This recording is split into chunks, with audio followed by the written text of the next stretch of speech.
Good morning, everybody. Hope you had a great week and got a good weekend planned, including some time spent worshiping the Lord in your church. If you don't have a church, love to invite you to come join with us at Poplar Grove and 3476 Poplar Tent Road. Easy to find, and we'd love to meet you and have you worship with us. All right, in the meantime, let's go back to the book of Proverbs, and we'll be in chapter 30, beginning in verse 29. And we're going to look at a passage that I think really demonstrates the father to son nature of this wisdom. If we look at this, I think it's something that we could certainly see most any parent passing on to their child, and that is he's going to give follow the same pattern. He's going to give four examples of very noble, brave creatures. I'm trying to think of the exact right word. Very, I guess, noble, well respected creatures, and use those as an example of how we should behave, how we should react to the fact that we do live in a foreign land. We live in a land surrounded by the enemy. If you're a child of God, you are not home. We're in a strange land just passing through.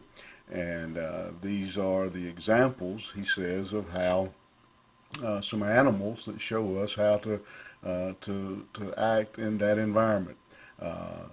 Beginning in verse 29, he says, "There be three things which go well, yea, four are comely in going." Comely, that's a good word. How to act comely, how to be comely in the face of adversity. First of all, he says, "The lion which is strongest among beasts and turneth not away for any." The lion, has the title, the king of the beast, king of the jungle. And there are many animals that are much larger, much faster than the lion, and yet they are still terrified of the lion. The roar of the lion alone is enough to turn many enemies away. Not fearful, doesn't back down. He is again the king of the jungle, literally in all ways. Verse 31, he says, "A greyhound, a he-goat also, and a king against whom there is no rising up." And so the next example he gives us is a greyhound, and which is again one that is listed here, or the greyhound and a he-goat also. And so we're again little.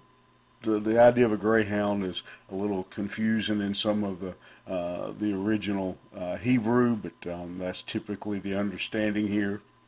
That and again the greyhound, muscular, fast, a hunter, very stout. Then some.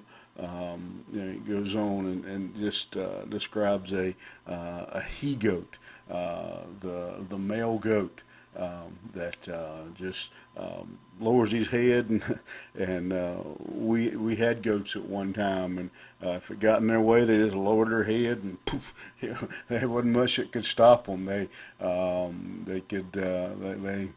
took care of business. and they had confidence. Didn't seem to be scared of much of anything. They had those horns, and they would go on.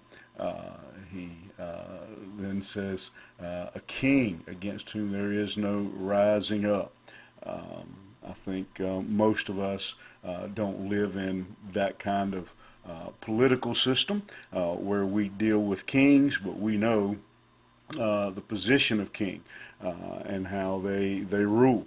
And again, in particular, in biblical times, the king wasn't like, we have politicians today who make decisions and send young men into war, and they stay home and direct the war.